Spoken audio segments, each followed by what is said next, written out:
It's the Playhouse Podcast with Kat and JJ. Can't believe it. I missed everything. Missed the show? What am I going to do? Check out the Daily Podcast. I thought this was kind of common knowledge, but Kat asked the question this morning, how do you actually dispose of an American flag? And if you're not sure how you're supposed to do this, something we're sticking around for a little bit later on in the podcast. Let's go. Please don't keep me in suspense any longer. Okay. Over the weekend, you're having a fruity drink on the patio, and you have to shield your son's eyes from what? Let me just get to it. We were on a 20-mile e-bike ride. We were sweaty, and I yell up to them. I said, let's go find a patio where we can grab some nice cold drinks, have a cocktail. I'm there with my mom and my son. And so we're riding, and we find this bar downtown in my hometown. And Jackson Street is wild at a certain time of day. I was not expecting Saturday at 2 p.m. to be as wild as What did you see? What was it? All right, we get our drinks and we're sitting there on the patio, and this bald guy comes out and he starts talking to these two local guys. One guy's called the Walleye Whisperer. So they're just like loud, and that's fine. I told him, I'm like, we're surrounded by bars right now. This is normal. These women come out and they have jorts on, these ill-fitting tank tops, fanny packs, and just 2 feet from my son's face. He's sitting there like this, like his hands like this, holding his head up, and he's just slurping from his pina colada. And they just grab each other's faces and open mouth swallow each other and start making out. One reaches around, grabs the butt, so she's wiggling the butt while they're kissing. Of the Walleye Whisperer. No, two women. Oh. The Walleye Whisperer is a guy. And so these women are just making out, just hardcore. Why would you shield him from this? And I don't know what kind of life he lives outside of the life I think he lives. Trust me, but he was like seen this and then some. He did not squirm or bat an eye. I was like, covered his eyes, and he's like, oh, these people are just showing affection to each other. Why would you stop your child from watching this?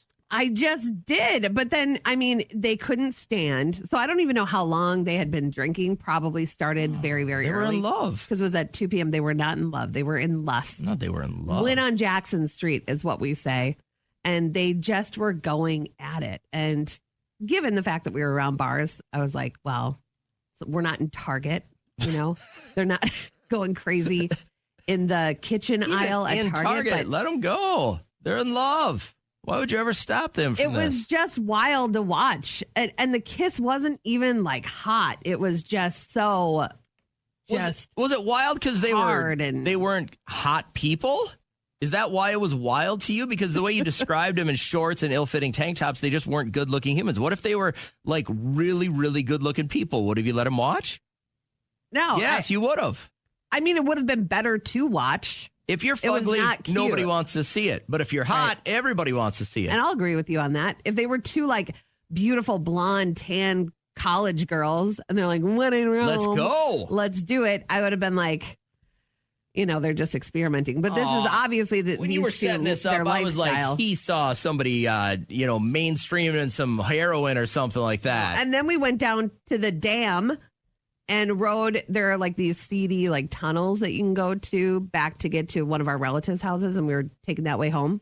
And this guy taking a doo-doo. Okay, that's what I was looking for. You wanted number two something action. Shocking. Like two girls making out isn't shocking to me anymore. He saw a lot that day. And, you know, on the ride home, I was like, you want to talk about anything? Because it was really quiet.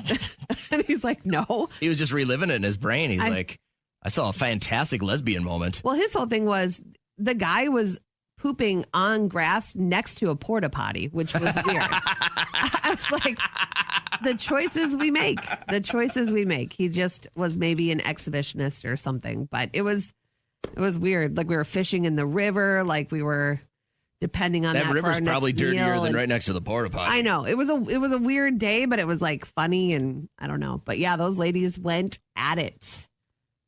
And I think there's some truth to it if they were hot. If they were hot, you'd have let this go. And I feel bad about You're an ugliest. You are. You're an ugliest. I am not prejudiced you are against ugly people. Ugly people. I'm an average looking human. If that was, you already said it. If those two hot chicks, you'd have let it cook. The question is, have you found yourself recently at a spot where you were like, man, I really wish there was a Karen around? So I go places with my mom, and my mom is very particular. I'm not going to call her a Karen, but I think she just wants, I don't know, she's so bossy. She's experienced enough in life where she knows what she wants. We went to a taco/burrito place this weekend, okay? And they have this big glass sneeze guard. It's huge in front of you. You cannot go over. It's good. Huge. Right. And it's for the purpose of you not from one side contaminating the food on the other. She found her way over it. And how? She was just making sure, like with this finger, that they knew there were things out of sorts. Like there's some stuff in that cheese. You might want to figure that out. And you could probably, you're standing there. So maybe just like, can you wipe that stuff off? Because it's going to get on the tinfoil of my tacos. And I mean, it was. She's exhausting. So the woman says, ma'am, can you get your body on the other side of that glass? And you would have thought that my mom was asked to do something just terrible. How'd she react? You can't see my face through the radio, but she did like the Jen shocked face, look? like, excuse. Do you know who I am? Excuse you. I'm Kat's mom. Yeah, my finger will go wherever. And then you got my dad, who's just like in his own world, and there's music on, and he's like dancing Is this behind the Big her. Bopper? We looked like it was a circus. And Liam and I, we just take it as it comes. It is what it is.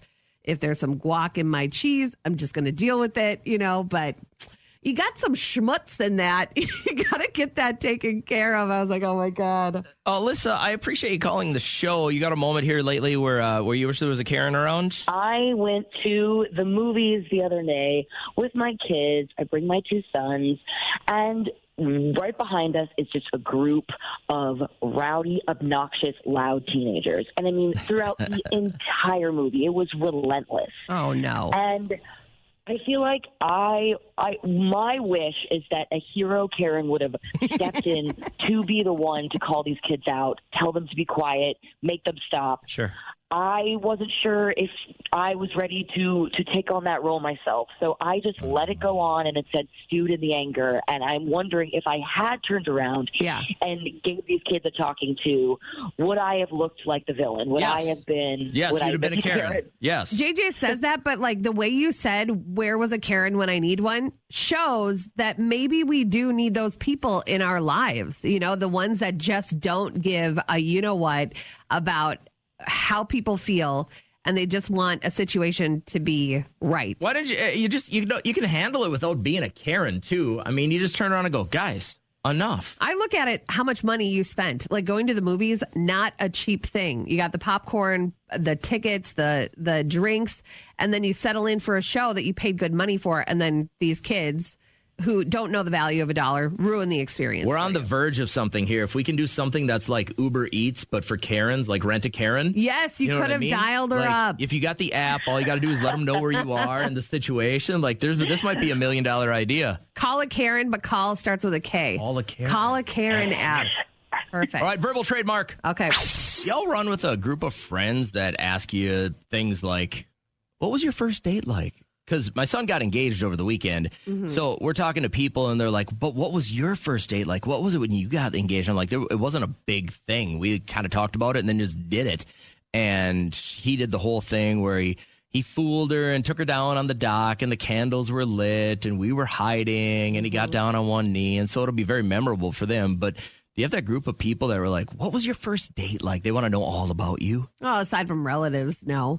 I don't know if I remember our first date. I think our first date was in my apartment, and I cooked. And I cooked evidently a terrible meal. It will never stand up to his mother's cooking. Which he didn't tell me until 2 years later. Yeah, that meal was awful. He just gutted it for the booty? Yeah. Mm-hmm. And he didn't even get it. He didn't even get it. Dang. But you were so full of your own food? I was. Steak tips and onions. What was I even thinking? So that was kind of it. It wasn't like this over the top, What if in 30 years you guys are celebrating like your 50th wedding anniversary and you're old and you got grandkids and somebody asks you, hey, what about your first date? Mm-hmm. Would you sound like this? We never went on the first date, but we liked each other. And I really don't know how we got together. Seems like we went to a party. Yeah. And they had where you did you got chosen if you picked that name and you go in the room and kiss whoever was back there. Bobby Kirby says, you got to go out there and kiss Beverly. Boy, she knows how to kiss. Wonder where Bobby is today. He did. That is how all of my grandfather's stories What do they call it? end. 7 seconds in heaven? What are they doing? They're dead. Yeah. Yeah, that's 7 minutes in heaven, isn't it? You I can't could never do last anything 7 in minutes. 7 I seconds. could never last 7 minutes. No, it's But just making out. Did you never play that game in I never someone's once basement? played that game. Like it was, Yeah, me we did neither. the spin the bottle once, and I remember. I'm going to get in so much trouble for this. There was a certain couple of girls. I came from a really small school, so you really kind of knew everybody. But there was one girl in particular that I thought was very, very pretty, but she ran with a less than attractive crowd. And we found ourselves in someone's basement. I think we were 15, and we were doing spin the bottle. There was maybe 10 of us, right? And I'm like, oh, land on her, land on her, land on her. It's my turn. I spin the bottle, and it hits one of her friends. And I was just like, I got to go. I can't be here. You and they're looked like, at this yeah. person and said, I Like, I'm can't not- play this like, game I'm not anymore. going in a closet and kissing this girl. Like, she reminded me of my dad. Like, she was. That's the risk you were willing to No, take man. when you sat down in that circle. She had very sir. few feminine qualities, and I was like, I like girls, and her shoulders were wider than mine. Like she was built like a farm hand. That could have been a good time. No. You could have missed out on something special. I could have been there. dead. Like a great way to that's the die. that's the kind of girl that'll kill you and eat you. You know what I mean? Like a was black telling- widow spider. I was telling Liam, I'm like, yeah, we used to like sit at Travis's house in his basement, and his parents were just the next level up. You know, didn't even know that we were all sitting in a circle kissing each other. He's like, you were doing that? That's crazy. And he's gonna ask you one day, and you're gonna go, "Well, I wonder what happened to Travis. He's dead." Yeah. I won't cackle like I'll that. live that jackalope. You've got problems? We've got a radio show. Can you help me? Can you help me? Can you help me? Everybody! We're always here for you. You can call, hit us with a DM or a text message. Reggie did just that. He texted us, and we were kind of going back and forth this morning. We're like, dude, come on the show. So you want to tell everybody kind of what's going on here with your kiddos and your baby mama? I'm a single dad, right? So, like, their mom was in their life, but out of nowhere, she just left. I don't know if it was a mental breakdown, it was too much pressure, overstimulation, I don't know. But she's no longer in the picture, and it's rough. I don't see how a mom could, leave their kids like that. I'm in the trenches every day. Yeah. And, I was always under the impression that, a mother's love was unlike anything else. So I just don't get it. But Does she not have contact with them at all? Or could she? No. She definitely could. I mean, she's around. They have her number, and I confirmed that it was still her number. But they try and reach out, and they don't get anything back. And at this point, I don't know if I should, just take her number out of their phones. Right. I don't know, but I know it's her number. I get what you're saying, like kind of save their heart a little bit. Like they're sitting there watching their phone, waiting for their mom to text back, and she doesn't text back. I can't imagine how they feel. I just don't want them to feel unwanted, Right. That's what I was going to say is that if you're not getting a text back, even as an adult, you go, oh, they don't want to talk to me. Yeah. That would just do so much to their psyche just to sit there. Like, imagine wanting to hear from somebody so badly, a job interview to call you back or test results or whatever, how much you stare at your phone or you check your phone, and they just want to hear from their mom. If I were Reggie, I would text that number and I would say, we're blocking your number on my kid's phone. Yeah, but now you're their aggressor. You know what I mean? Like, do you want to, and I put them on hold here real quick, but I want to get your thoughts on this. Like, how do you handle this? Their parent won't engage with them or interact with them. Like, how do you do this? Are they young enough to just tell a white lie to and say that mom changed her number and I'm trying to track down the new number? And then when it never happens, though, they're in even more pain. Then it's on her because she never got you her new number. And then you can say, I'm sorry, this is out of my control. But let that mom know you're doing a lot of damage to these kids. They sit there and wait for you to respond. And who knows what she's going through. It's true. She could have gone through a mental breakdown and thought, I'm more harm around my kids than me being around them. That could be happening too. I know, but I'd love to get her side. We're never going to get her side. But how would you handle this if you were Reggie and you were a single parent and the other parent is just not being kind to your kids' hearts. That would just kill me. If you had a pool and I texted you over the weekend, how's the pool? Question mark. What? Out of nowhere, you text me, how's the pool? What does that mean to you? That means you want to come and use me for my pool. That's what I thought. So, but if I'm going in the pool, you bring some rosé, we're even. We're good. We have friends on my son's baseball team that after our Saturday games were like, hey, all the boys want to jump in the pool. That's fine. They're all going to go over there. They're going to have a good time. They're going to cool down on a hot summer day. Mm-hmm. And out of nowhere, they get a text from a kid's parents that used to play on our team. The kid doesn't play baseball anymore. We don't really see them very often. They're not part of this little kind of group. Yeah. And they just texted, how's the pool? And I thought it was kind of funny because can't you just straight up ask, hey, my son misses your kids. Can he come swimming with your boys? But as a parent of a 17-year-old young man, to go out of I would never text somebody, how's the pool? At their son's age, he should have texted, hey, can I come over and exactly. I don't know why it is. And this group of boys, they're very forward with everything. Yeah. They don't ever not ask because they are going to get embarrassed or get shot down. And they're pretty inclusive, right? They're never going to say no to this kid. They're like, no. And they're not going to say, you're not part of the team. Nobody's going to say that. They're going to say, come on over. It's a big fun time. But I just thought it was a little bit funny that the parent of a 17-year-old that we haven't talked to in a long time texts, how's the pool? Out of nowhere. I'm going to text you right now. How's the boat? Is that funny? Right. That's what I would assume. Like if somebody texted me, how's your pontoon running? Yeah. I would text back, it's great. Do you want to go for a ride? But you could just straight up ask, hey, it's a really hot summer day and my family doesn't have anything to do. Is there a chance we could jump in your lake? I don't have a problem with that, but don't beat around the bush. That's weird, right? Yeah. That'd be weird at that age. I don't know. But would you expect if I were to say, hey, how's the boat? And then I came over, but would you expect me to bring like a snackle box or like beer and stuff? I would. To bring stuff. It's nice if you do, but I don't expect it. That's how I don't ever like get burned that way. Like I don't have any expectations from anyone else. If you bring something great, you're an awesome person. But if not, I don't expect it. No, I do. But so what do you have in your life that people could text you 3 or 4 little words like how's the blank? Like nobody's texting you how's the recumbent bike? No, like we talk about it when we get tickets to like Jelly Roll or big ones. Oh, that's it. How's the radio thing going? Just out of nowhere. Been I haven't heard from you lately? in a decade. Hey, you know who what kind of donut I love? Jelly Rolls. Just beating around the bush. The best is my daughter's a big Katy Perry fan. Mm-hmm. That's great. Awesome. Have a great day. Yeah. I will not bite on that. I will make you ask straight up, do you have any Katy Perry tickets? Yeah. And then if I haven't heard from you in a long time, you're not going to hear from me in a long time.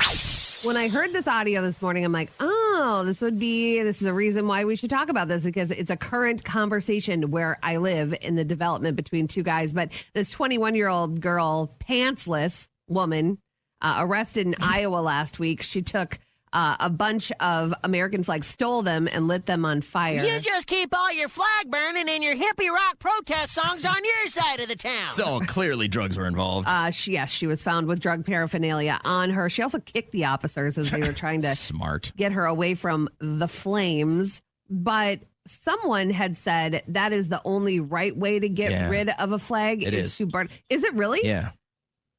Okay. You have to burn it. You're not supposed to throw it away. No, okay, it should never touch the ground either. Don, who lives, I knew that, kitty corner to me, he was talking to this other guy who lives right behind him, new house that was just built. I don't know that guy, but he was like, can you believe it? He wants to just throw it away. They just have this big dumpster in the area. Never throw it away, never. And that's what he said. He goes, you gotta burn it. And I just couldn't believe it. I didn't know that. I've gone through a few at our property and they just get, wind tattered. And when you replace it, you have to burn it. Yeah, because this guy is like down to just a few little threads. He's like, I want to get a new one. He's a military man. Yep. He's very proud of the flag, as he should be. But he was just like, I can't believe this guy just got to throw it in his dumpster.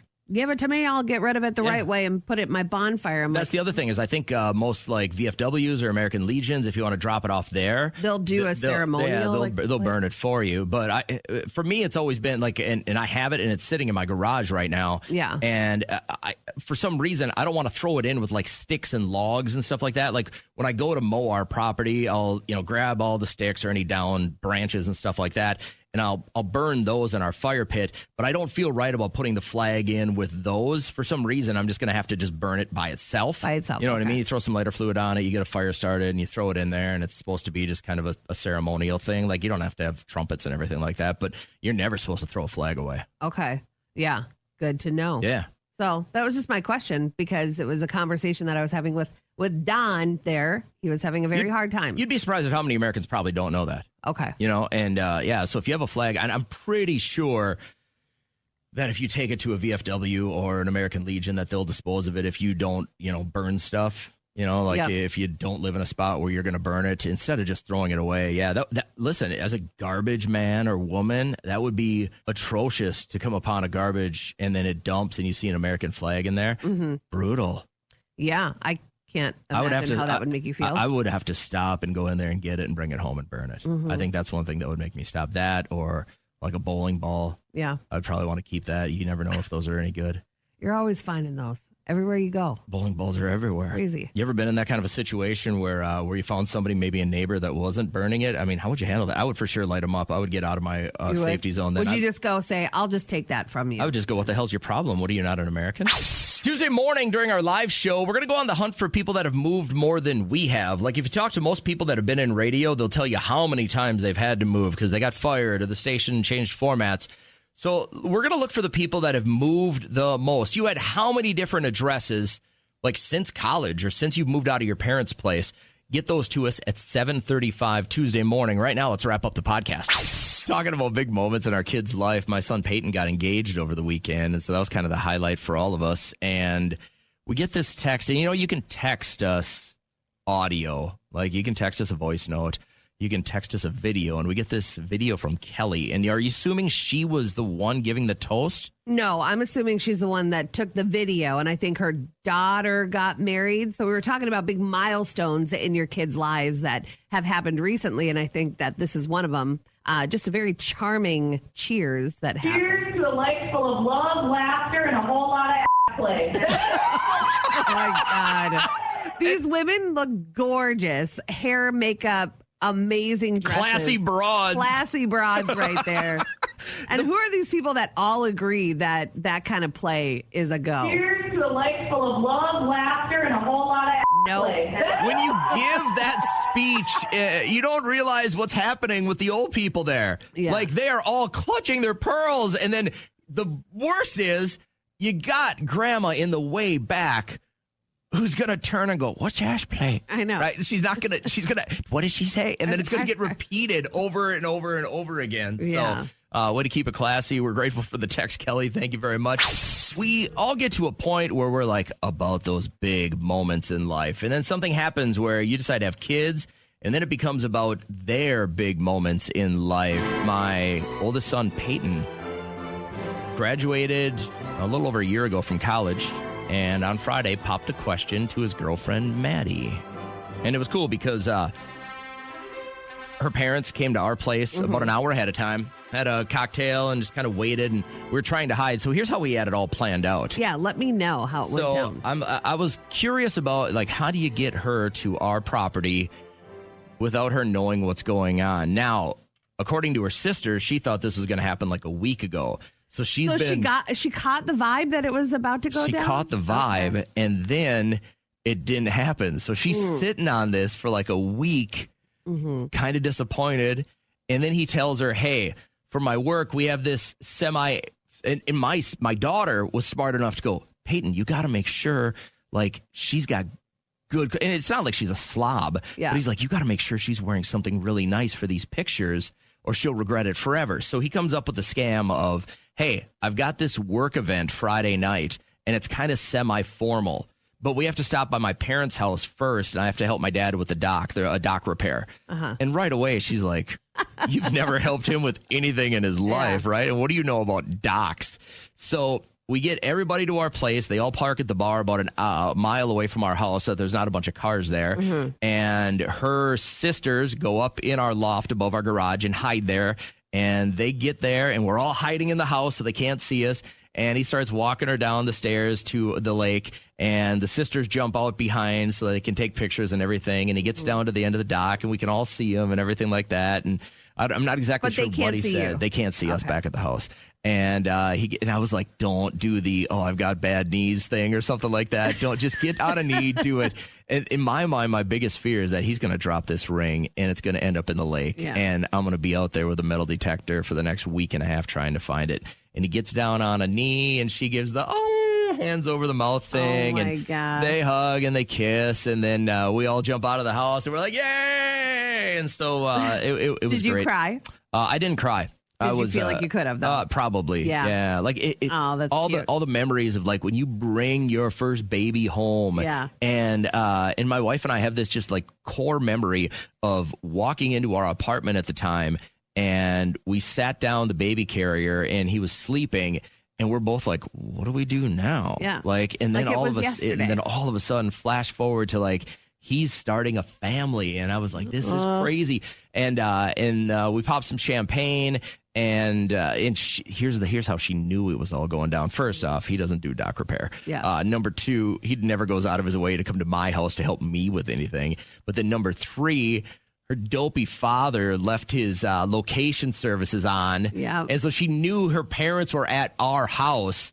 And she's like, why would they be there on a Friday night? And so she kind of knew, but she played along and made it great. And then all of his friends and her friends kind of met us at the bar, and we had a cocktail or two, and then everybody came back to our house to kind of finish things off. But it was really a great night. It was a lot of fun, and it went, I think, the way he wanted to. And I texted him the next morning. I'm like, does life feel different? Yeah. And he's like, just less pressure. fiancé. Just less pressure, right? You can start using words like my fiance. Seen my fiance. So you're going to get to that point here in a few years. Your next probably big moment will be when he gets his driver's license. Yeah, probably that, and then graduating. And I can wait for those milestones, man. Just kind of taking it day by day right now. And what do they say? The days go by long, but the years go by fast. So you just have to remember that. Dana had texted, my son Tate graduated with honors. Dana, that's huge. That's big. Yeah. To see what kids have on their plate, some people think, oh, you're just kids, like, you have it so good right now. They have a lot on their plates. They have the education. They have to get their homework done, keep their grades up, do sports, get a job. The best part about when your kid gets engaged is it didn't cost me anything. Nothing. That was the best part. Now, what's the wedding going to cost me? I don't know. They're thinking probably next fallish. And so I'm like, what are the expectations for you? I don't know. I honestly haven't heard. Well, it's the wife's family pays for all of it. Did you make that joke? Well, that's just the way it is. It's 2025. I don't care what year it is. The wife's family or the girl's family pays for the whole thing. Why don't you just get a bunch of tents on your property? You have a beautiful property. I'm a for traditionalist, and listen, when my daughter gets married, I'll pay for all of it. But when my son's going to get married, somebody else pays for all of it. That's the agreement. It's not mine. It's God's. Reagan's never going to get married. She's too hardcore. It's not my thing. God said it on Mount Sinai. The Lord said to Moses, all girls' fathers have to pay for a wedding. Okay. So that's where I'm at. And I'm okay with it. I will let them pay for whatever they want. You're so selfless. So what was that last big milestone you had in your kid's life that you were like, yeah.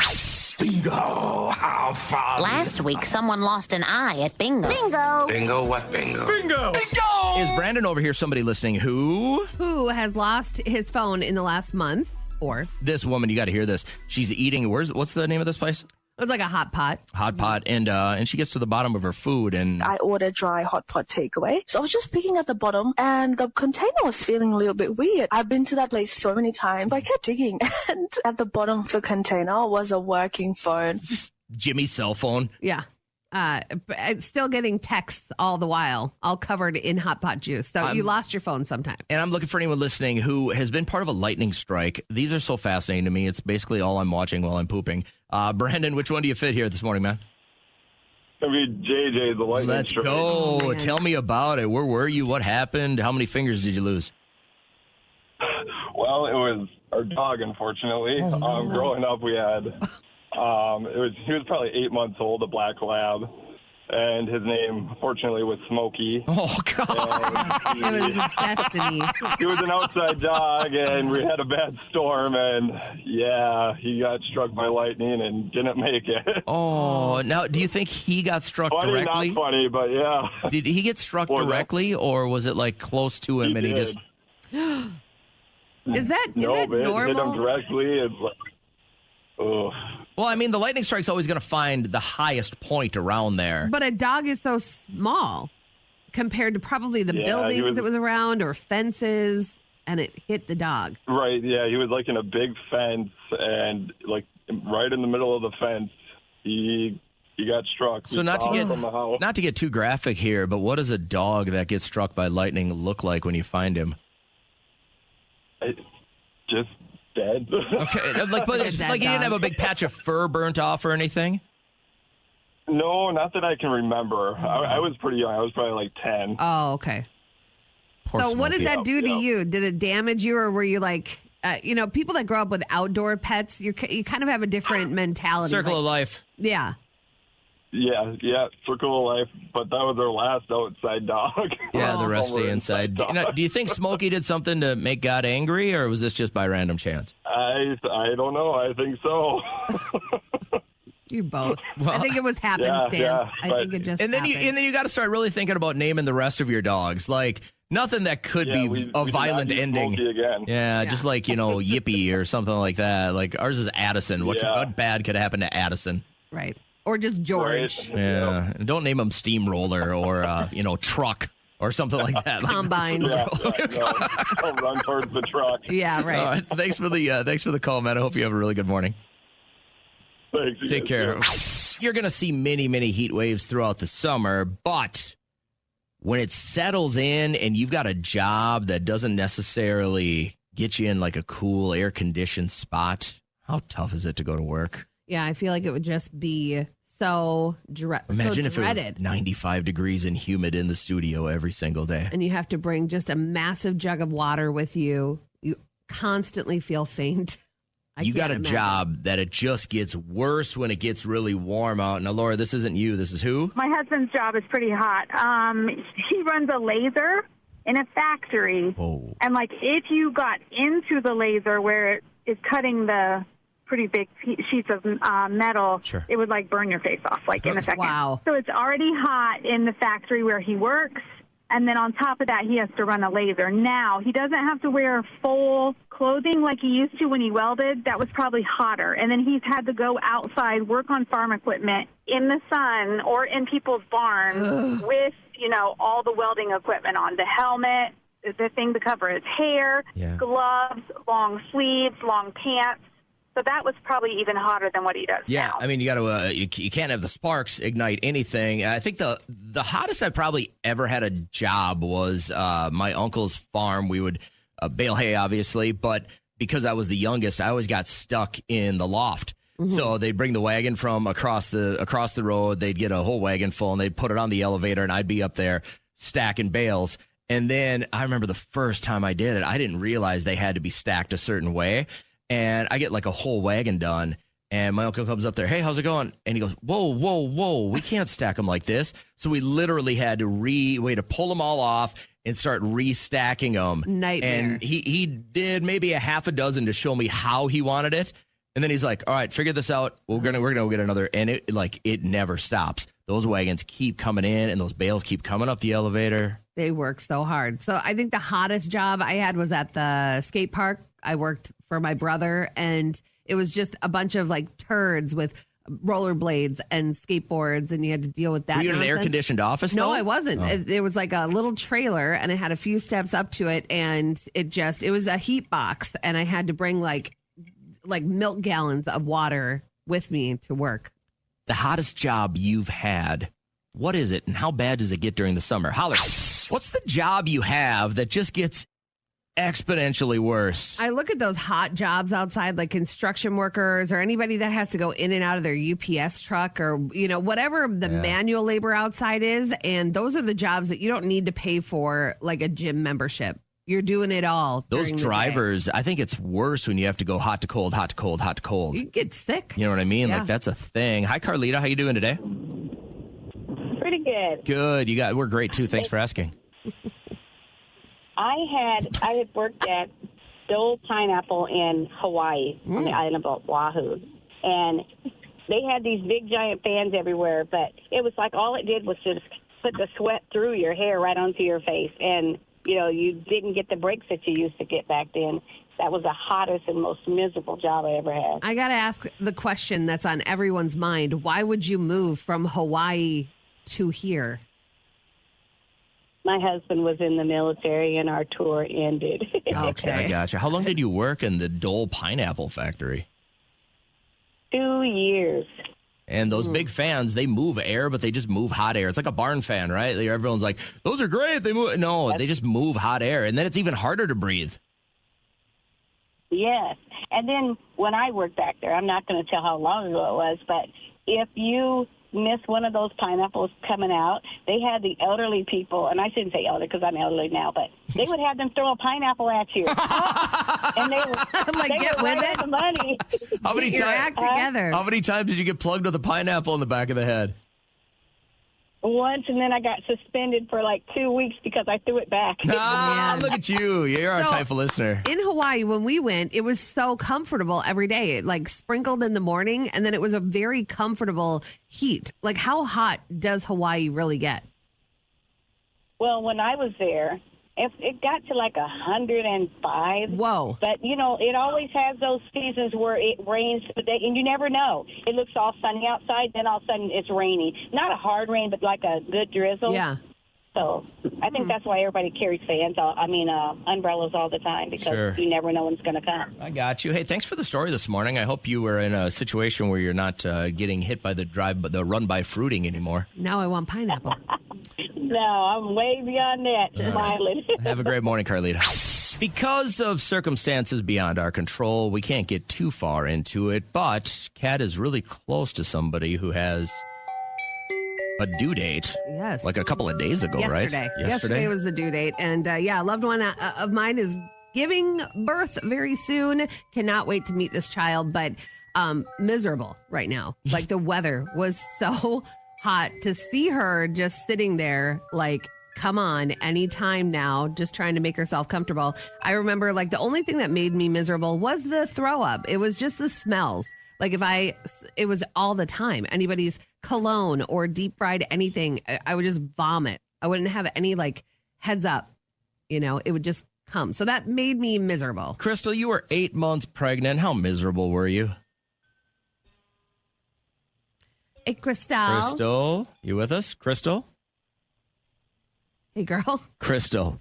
Did you mute yourself, maybe? Oh, there she is. All right, we're catching up to you. I did on accident. That's all right, all right. How miserable were you at 8 months? I was over it. Yeah. I was going through a lot of, verbal abuse and emotional abuse during my pregnancy, on top of gaining 120 pounds. Whoa. Okay, I'm not discounting how horrible being abused verbally and mentally is, because that's obviously a thing, but can I ask, and you don't have to answer this if you don't want to, because maybe I'm out of bounds, but what did you weigh when you were when you first got pregnant? I was 128 pounds, and the day I popped my kid out, I was 260 pounds. You over doubled your weight in pregnancy. You don't have to yell at her like that. It's not like she doesn't know that she gained a lot of weight. Okay, what was the catalyst here? Like, did you have a medical situation? Dairy Queen. Or Dairy Queen. It can't be anything else. No, it was just everything that I was being put through during my marriage while I was pregnant. Oh, my God. Yeah. Whatever, so I ended up gaining 100 and some pounds, but I've lost all but 10 pounds of it. Well, congratulations on that. Obviously, you worked through it. Did it come off quickly? Like, I know if you breastfeed, that helps you lose weight sometimes a little bit quicker. Yeah, I breastfed for 2.5 years, and that helped quite a bit. So I got about 10, 15 pounds left to lose, and I'll be back to where I was. So it's the culmination of a bunch of things, but like you'd said earlier, you were just over it. Like, if you only have the one child, or did you do this again?